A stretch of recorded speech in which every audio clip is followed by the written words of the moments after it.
दुनिया से कहीं ऊपर तो शानदार शेर तूफान में और राहे थे। वो गोश्त और हड्डी के नाही बल्कि खली ऊर्जा के मखलूक थे। उनकी शक्लें बिजली और बदल से चमक रही थीं। 1000 सूरज के गुस्से से बारह हुआ था, उसका आयल तूफान के बदलों के खिलाफ एक रोशन हालो था। दूसरा आसमानी नूर से झिलमिला रहा था, उसके दहाड़ बिजली की गराज थी जो आसमान को हिला देती थी। उनकी पीठ पर एक योद्धा सवार था, उसका सिलुएट तेज तूफान के खिलाफ एक मजबूत मीनार था। उसने चमकदार ऑब्सिडियन का कवच पहना हुआ था, जो बिजली को अंधी चमक में रिफ्लेक्ट कर रहा था। उसके हाथों में 2 तलवारें थीं, उनके फलक पुरानी ऊर्जा के साथ धड़क रहे थे जो तूफान के साथ मिलकर गूंज रही थी।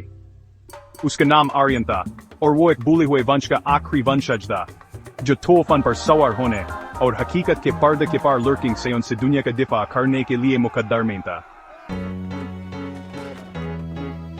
आर्यन की तलवारें सिर्फ हथियार नहीं थीं, बल्कि उसकी मर्जी का हिस्सा थीं। उनकी ताकत तूफान की खूबी से निकली थी। उसके दाहिने हाथ की तलवार स्टॉर्मब्रिंगर रॉ बिजली से चमकती थी, हर झटके से उसके पीछे सेयरिंग ऊर्जा का निशान छोड़ती थी। उसकी जूडी थंडरक्लैप तूफान की ताकत से गूंजती थी, उसका हर झटका बिजली की कड़कती आवाजें निकलता था जो हवा को तोड़ देती थीं। एक मारते हुए सितारे के दिल में बानी। ये अफसानवी तलवारें पुराने देवताओं की रूहों से भरी हुई थीं, उनकी ताकत उन योद्धा की मजबूत रूह से बढ़ गई थी जो उन्हें चला रहा था। आर्यन की पकड़ हिल्ट पर मजबूत हो गई, उसके नकल्स तवाका से सफेद हो गए जब उसने अपने अंदर ताकत को महसूस किया। रॉ ऊर्जा का एक सिम्फनी जो रिलीज होने का इंतजार कर रहा था। एक कड़कती दहाड़, गुस्से और आग की एक आवाज ने तूफान के बदलों को चीर दिया। मेलस्ट्रम की गहराइयों से मॉन्स्ट्रस शक्लें उभर कर सामने आईं, उनके सिलुएटे आग और साया में लिपटे हुए थे। ड्रैगन्स, उनके स्केल्स फौलाद से ज्यादा सख्त, उनकी आंखें बुरी इंटेलिजेंस से जल रही थीं। वो आर्यन पर खतरनाक स्पीड से उतरे। उनका लीडर, ऑब्सिडियन के रंग के स्केल्स और मोल्टन गोल्ड जैसी आंखों वाला एक बड़ा जानवर, एक कड़कती दहाड़ निकाली जिसने आसमान को हिला दिया। वो मलक था, काओस का हार्बिंगर, बेहद ताकत का एक मखलूक जो दुनिया को अंधेरे में ढकना चाहता था। अपने गुस्से की तरह गरजते हुए आर्यन ने अपनी तूफान के शेरों को लारे में धकेल दिया। वो ड्रैगन्स के हमले से टकराए, उनकी दहाड़ स्केल्स और गोश्त के खिलाफ पंजों की चीख और दांतों के खिलाफ तलवारों की आवाज के साथ मिल गए। स्टॉर्मब्रिंगर ने हमला किया, उसका फल बिजली का एक अंधा अर्थ था जिसने हवा को चीर दिया, उसके पीछे जले हुए गोश्त का निशान छोड़ दिया। थंडरक्लैप एक कड़कती आवाज के साथ एक ड्रैगन की जबड़ों में जलगी, जिससे वह हवा में घूमता हुआ चला गया। आसमान अगर बिजली का एक बनवार बन गया, हवा ओजोन की बदबू और खून की तंग से भरी हुई थी।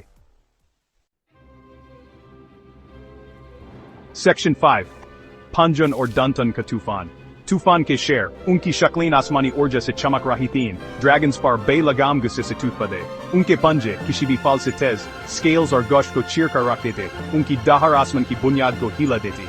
आर्यन, फौलाद और बिजली का बनवार, एक देवता के गुस्से से लादा, वो प्रिटरनेचुरल स्पीड से चला गया। उसकी तलवारें सिल्वर और गोल्ड का धुंधलापन थी जब उसने ड्रैगन्स के दीपा को काट दिया, उसके पीछे कत्ले आम का निशान छोड़ दिया। स्टॉर्मब्रिंगर के हर झटके से बिजली का एक टोरेंट निकलता, जो उसके रास्ते में किसी भी चीज को जला देता था, जबकि थंडरक्लैप के हर ब्लो से हवा में शॉकवेव्स भेजती थीं, हड्डियों को तोड़ती और गोश्त को चीरती थीं। सेक्शन 6 पॉइजन के धुआं से। मालक, आर्यन की मुजामत की तेजी से गुस्से में आकर अपने मुंह से जहरीली धुआं की एक लहर छोड़ दी। हवा एक जहरीली हरी धुंध से भर गई, जो बैटलफील्ड को एकदम गंतने वाले धुआं में छुपा देती थी। आर्यन, उसकी नजर धुंधली लाता रहा, उसकी हरकतें ज्यादा मेजर्ड हो गईं, ज्यादा इंस्टिंक्ट और अपने वफादार सवारियों के साथ रिश्ते पर निर्भर। वो अपने फेफड़ों में जहर को महसूस कर सकता था, लेकिन उसने हार मानने से इनकार कर दिया। वो बढ़ते हुए अंधेरे के खिलाफ रोशनी का आखिरी बस्तियन था, और वो अपनी आखिरी सांस तक लड़ेगा। सेक्शन 7 एक योद्धा का इरादा। उसकी रगन में जहर बहने के बावजूद आर्यन लड़ता रहा, उसका इरादा न टूटने वाला, उसकी रूह न टूटने वाली। उसने तूफान से ताकत हासिल की, उसकी राह ताकत को अपनी तलवार जरिए चैनल किया, उसके हमले और भी तेज और ज्यादा मजबूर हो गए। तूफान के शेर, उनकी शक्लें झिलमिला रही थीं जब जहर असर कर रहा था, वो अटूट वफादारी से लड़े। उनकी दहाड़ दर्द बारी गैस बन गईं, लेकिन उनके हमले कम तेज नहीं हुए। आर्यन ने अपनी नजर स्विमिंग एक ओपनिंग देखी। एक मजबूर झटके के साथ उसने स्टॉर्मब्रिंगर को मालक के फ्लैंक में गहराई से चुभो दिया, फल बिजली के एक अंधे धमाके में फूट पड़ा।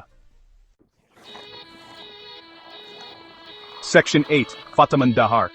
मलक, उसकी दहाड़ दर्द भारी विम्पर तक सिमट गए, बिजली के सीयरिंग डार्ड से पीछे हट गया, उसके बाद जिस्म आसमान से गिर गया। पाचुआ ड्रैगन्स, उनका लीडर हार गया, तूफान के बादलों में बिखर गए, उनके गुस्से और डर की चीखें आसमान में गूंज रही थीं। आर्यन, उसकी थकम होने वाली थी, अपने तूफान के शेर की पीठ पर गिर पड़ा। ज़हर ने आखिरकार अपना हक हासिल कर लिया।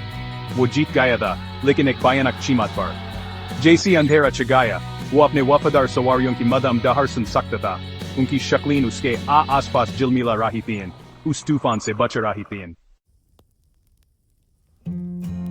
सेक्शन 9, आसमान की वरासत। जब तूफान साफ हुआ, तो लारे का सिर्फ सबूत जले हुए स्केल्स का बिखराव और ओजोन की महकती खुशबू थी। आर्यन और उसके तूफान के शेर चले गए थे, अफसाना में खो गए थे, लेकिन उनकी कहानी जिंदा रही, हवा में फिरती रही, हिम्मत, वफादारी और एक योद्धा की अथरूफ का सबूत जो हार मानने से इनकार कर देता था, यहाँ तक के भयानक अंधेरे के सामने भी। आर्यन, तूफान के सवार, ने सायोन को हरा दिया था, यह सुनिश्चित करते हुए कि उम्मीद की रोशनी दुनिया पर चमकती रहेगी। उसकी वरासत आसमान के बाने में लिखी हुई, आने वाली नस्ल के लिए हमेशा इंस्पिरेशन का बीकन का काम करेगी।